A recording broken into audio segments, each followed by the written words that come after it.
Chin's gone. But he's still Anthony Joshua. Which is stiff and no rhythm and no skill. Just power. You're serious about fighting him? Yeah. All right, let me paint the craziest scenario you've heard all year, because this is not clickbait. This is not a meme. This is not some troll Photoshop from Twitter. Imagine a man who started on Vine, who used to film pranks in Ohio, who built a YouTube empire off chaos and controversy, now standing face to face with a former heavyweight champion of the world. Not at a press day, not at a charity event, not on a podcast. I'm talking about a real, cold, silent, violent face-off.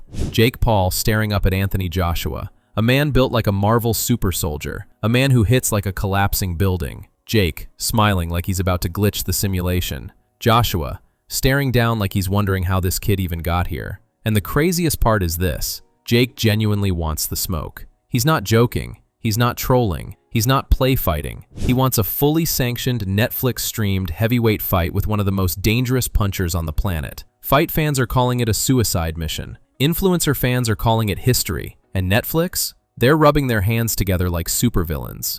This is the most unpredictable potential matchup in combat sports right now. And today, we're breaking down everything behind it. The face-off, the negotiations, the Netflix money, the danger, the delusion, the hype, the reactions. Sit tight. This story is insane. All right, let's start with the moment that made everybody's jaw hit the floor. This wasn't a scheduled promo. It wasn't a press event. It wasn't even planned. Jake Paul and Anthony Joshua crossed paths backstage in Las Vegas, and the atmosphere changed instantly. You can literally see Jake walking down the hall with that loose, confident bounce he always has. He looks calm, too calm. The type of calm that makes you question whether he's brave or out of his mind. Then AJ steps into frame. 6'6", built like a tank sculpted by a Greek god with anger issues. A man whose punches sound like someone slamming a door on your hopes and dreams. The two get close. There's no handshake, no smile, no banter, just pure tension. Jake doesn't look away, not for a second. AJ doesn't blink, not for a second.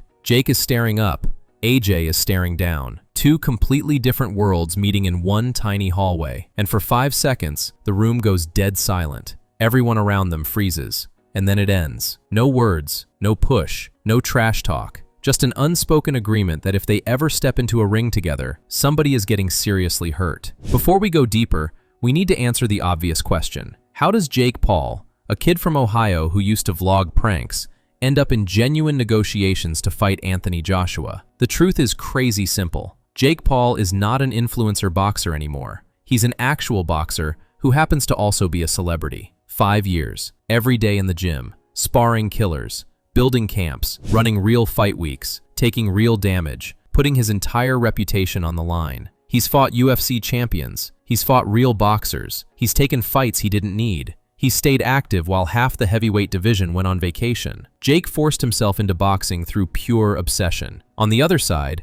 you've got Anthony Joshua, Olympic gold medalist, unified world champion, headliner of stadiums, face of British boxing for an entire era. AJ's journey is the complete opposite of Jake's. No shortcuts, no influencer hype, just grind, discipline, losses, comebacks, heavyweight wars, the real fighter's path. And somehow, these two roads are now crossing. Jake's hunger for legacy meets AJ's hunger for dominance. Jake's ambition meets AJ's experience. Jake's confidence meets AJ's power. Nobody predicted this, but here we are. Now here's where everything went nuclear. Everyone was already clowning Jake for supposedly accepting a 99-to-1 purse split, 99% to Anthony Joshua, 1% to himself. People thought he was trolling. People thought it was fake. People thought no human with a functioning brain would ever accept that deal.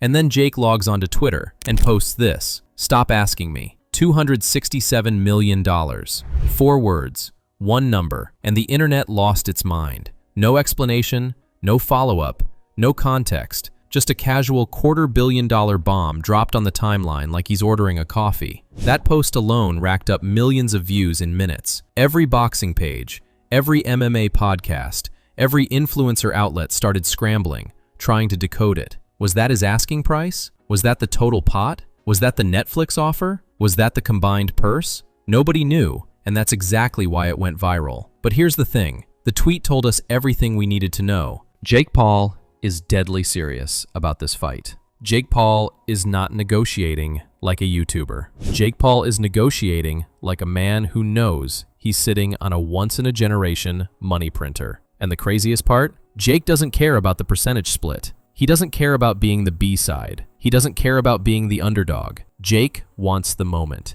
Jake wants the history. Jake wants the Netflix spotlight. Jake wants to prove he's the guy who takes risks nobody else in the sport has the guts to take. While every other boxer begs for tune-ups and safe fights, Jake Paul is out here tweeting that he's ready to step in with a 250-pound knockout machine for the biggest payday of his life. And once that tweet hit the timeline, nobody doubted it anymore. Jake Paul versus Anthony Joshua wasn't just possible, it became inevitable. This is the part casual fans underestimate. Netflix is the most powerful player in boxing right now. They don't do pay-per-view, they don't do ticket sales, they don't do tradition. They do global streaming, massive reach, content domination. When Jake Paul fought Mike Tyson on Netflix, over 60 million households tuned in live. That's a Super Bowl level number. Netflix instantly realized something. Influencer boxing plus real boxing equals insane viewership. And what's bigger than Jake Paul versus Mike Tyson? Jake Paul versus Anthony Joshua. Netflix sees dollar signs the size of skyscrapers. They see headlines. They see memes.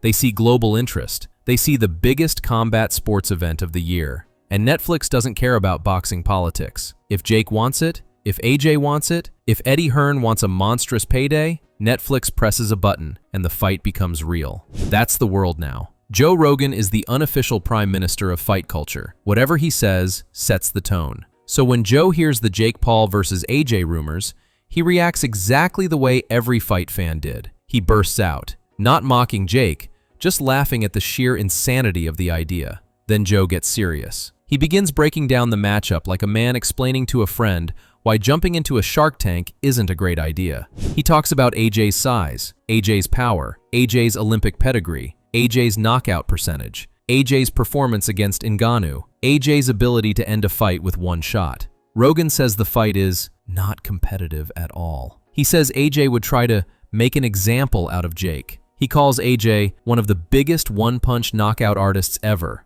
He even references the Ngannou knockout as proof that AJ's power is different. But then, Rogan drops the twist. He says that if Jake Paul somehow won, it would be one of the greatest sporting upsets of all time. Not influencer boxing, not exhibition fights, not YouTube events. Sport, history, legacy. And that's why everyone is obsessed with this matchup. Most people assumed AJ would laugh this off, but he didn't. Anthony Joshua has already begun training in Vegas and Dallas, and the footage is scary. Not because AJ looks wild, actually the opposite. He looks calm, controlled, icy. The best version of AJ is not the explosive version. It's the disciplined, mechanical, deadly version. Sharp jab, tight guard, cold eyes, perfect balance, timely counters. Joshua looks like a man preparing for a real fight, a dangerous fight, a fight with stakes. He's talking about suffering. He's talking about winning. He's talking about legacy. He says he's working past the limits he set for himself. He says training is thoughtful, tough, but necessary. He says he'll be at peak performance. That doesn't sound like a man preparing for an exhibition against a YouTuber. That sounds like a man who wants to send a message. And that message is simple. I'm done being the nice guy. This is the elephant in the room. Anthony Joshua is huge. He's powerful. He punches harder than almost anyone Jake has ever been hit by. Jake walks around at 210. AJ walks around at 250.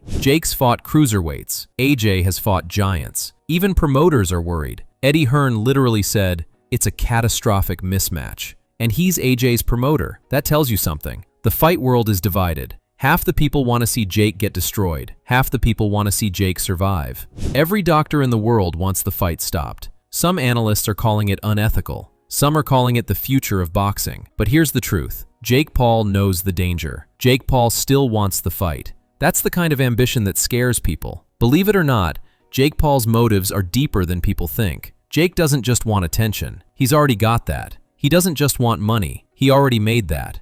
He doesn't just want fame. He's drowning in it. Jake wants the one thing money can't buy: historical significance. He wants to be the guy who dared to do what no one else would. He wants to be the underdog. He wants to be the man who challenges giants.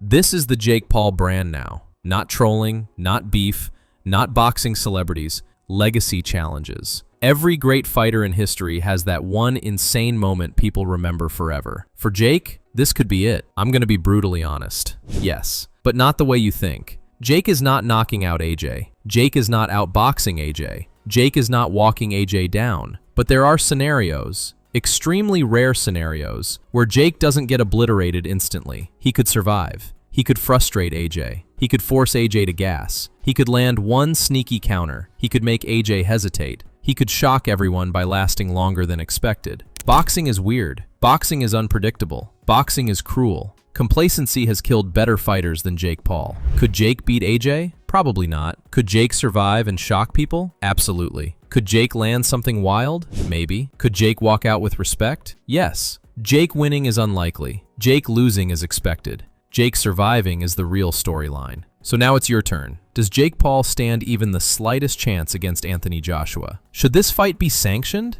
Is this the future of boxing? Or are we watching the sport crumble into madness? Drop your thoughts in the comments. Hit subscribe and stay locked in, because Jake Paul versus Anthony Joshua is now officially happening, and we're about to witness one of the wildest moments in combat sports history.